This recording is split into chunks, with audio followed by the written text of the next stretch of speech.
this pandemic has been called many times, uncertain territory. Did you notice a change with children who were doing remote learning last year? And oh my.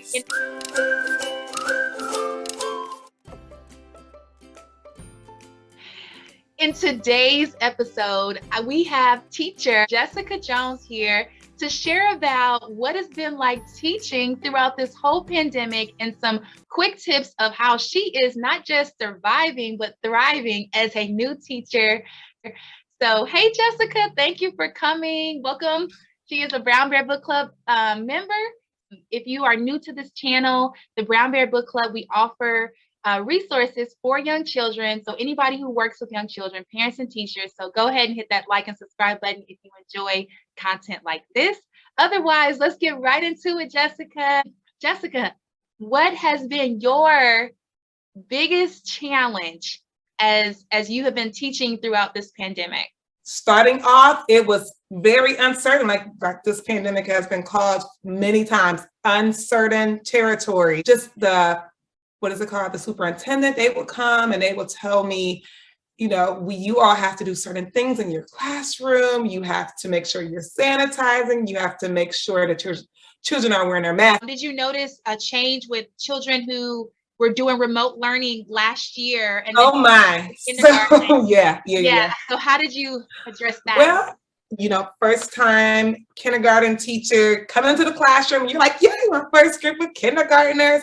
And then you realize some children don't know their letters or numbers. I mean, they're 5 years old, they're 6 years old. It was really difficult for me to try to, so I have children who don't know their letters, and I have another group of children who are parents were adamant about their children doing remote learning, who children came in, learned, knowing all their sight words, reading fluently, trying to reach both of those children was like, okay. So I see that there's a large gap here. I wanted to come alongside that parent and encourage them that, we were going to help their students, their child to improve.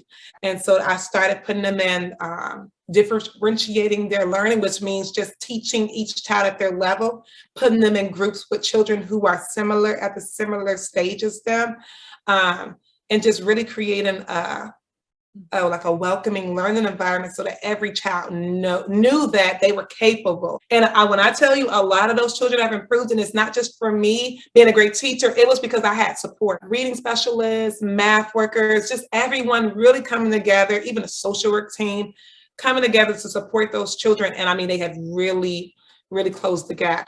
What are some of the things that you've done and some things that some of the other teachers have done in your school to help the children feel a sense of safety and still have that sense of, I'm a child, I'm ready to explore? When we first started off in the first week, second week, third week of school, we were going over a name game where each child, their name would be chosen each day. And I got this from a veteran teacher. And so it was kind of like, you'll say their name, you will cheer their name, and the child just felt special. You ask them questions, do interviews. And so really letting the child know that they creating a sense of belonging in the classroom, and also just provide an opportunity for the children to talk about how they were feeling. The simple things is talking, using the feelings chart. We do this curriculum with social emotional, where the children can identify different feelings and really talk about how they were feeling that day. So that was one of the big things for me. If you're feeling great, thumbs up. If you're feeling okay, thumbs to the side. If you just feel tired and you don't know how you feel, thumbs down. And that sounds so simple, but it really did help my student. And just when you think you're not reaching them, their parents, let you know, wow, my child just feels so great in your classroom. They love it. And it was great because you're like, a pandemic, the children still was learning and thriving. That's so awesome. And for you, I know some teachers and even parents have talked about just the mental war that you go through every day, getting up, going, you see the news reports, you see that surges are happening. What are some things that you did to take care of yourself before you even go to the classroom, or even while you're in the classroom, to prepare yourself to teach the children. So I'm a believer, you know that, Brianna. No, I pray and I'm seeking God. Okay, give me wisdom, give me strength. Let me know how to teach these children. Let me know how to navigate through these unknown waters. Talking to my coworkers, Yes. like just really being able to vent with them and letting them know what my thoughts were, and them telling me, "Oh, you're not alone." And I'm like, "Oh, I'm not. You're experiencing this too." And Yes. so I think that helped me too, like really knowing that it wasn't just me who's going through this, but that I could go to other people who may have related to me. I believe in eating a nice balanced breakfast. That's something really simple, but it really helped me. If I went to school on an empty stomach and I went to teach these children and I was hungry and I didn't have the energy, that was something that would have impacted my teaching. Trying to get a good night's rest was helpful. When the weather was nice, I would go for a walk and I was doing my jogging, just real basic things that was kind of helping me to at least keep my own stress levels down so I could focus on the children. Those were the approaches that I took, some of the approach that I took to kind of help me just to have a level mind going into the classroom, because they didn't need to see a teacher that was overwhelmed and, uncertain of what was to come. They wanted to see a teacher that's grounded and, she's going to keep me safe. And those of you who are watching right now, let us know, like, are you a parent? Are you a teacher? What are some strategies that you use in your classroom? What are some strategies that you're using with your children during this pandemic? So even I just want to encourage someone, if they feel like, I'm not making a difference, the students aren't hearing me, the parents, you are making a difference. Just keep doing what you're doing. Keep pressing through. On the last note, right now, is your school teaching? Are you teaching in person or virtual? Okay, so yes, we are in person, fully in person. Yes, we're good. We're doing well with that. Okay, and then really quick before we leave, I have to say, because there are some teachers who are now, they were teaching in person, but now they're teaching virtually. And I know the previous year when the pandemic first kicked off, you were a pre-kindergarten teacher and you got a chance to teach remotely. Do you have, just before we get off, some really quick tips about what helped with that remote with young children? How did you successfully teach remotely? Just some quick strategies that you did. Okay, so for that, I just made sure that it was engaging. I used different visuals, different songs. I'm a very kind of hands-on, the children keeping their minds on. I use that a lot, hands-on, minds-on kind of person.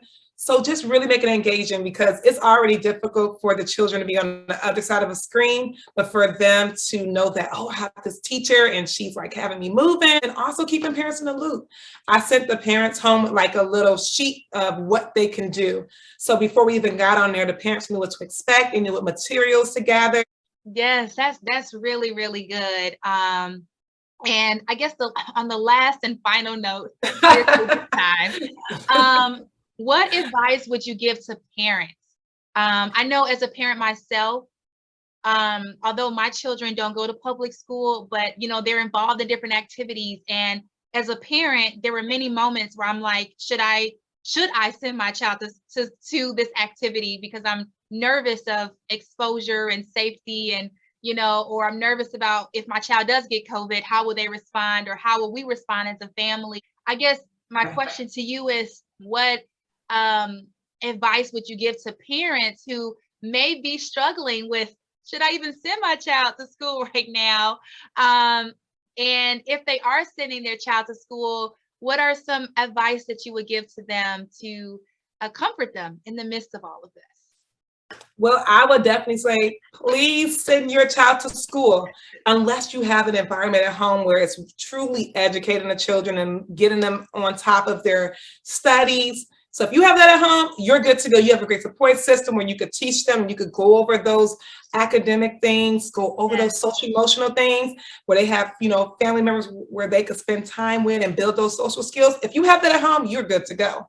But now if you don't have that at home, I really advise you to send your child to school. But I will also say, go to your school, see what kind of things they have in place to keep your child safe. So let us know in the chat below, are there additional tips, additional strategies that you're using right now to get through this pandemic? We are in this together. So whether you're a parent or a teacher, let us know in the chat below. And if you enjoyed today's content, make sure you hit that like and subscribe button. And follow the Brown Bear Book Club. We offer resources like this all the time. Sign up freely to become a member. Otherwise, I'll see you guys again next time, and let's continue this conversation in the chat below. Thank you, Jessica. Thank you so much. Bye. Bye.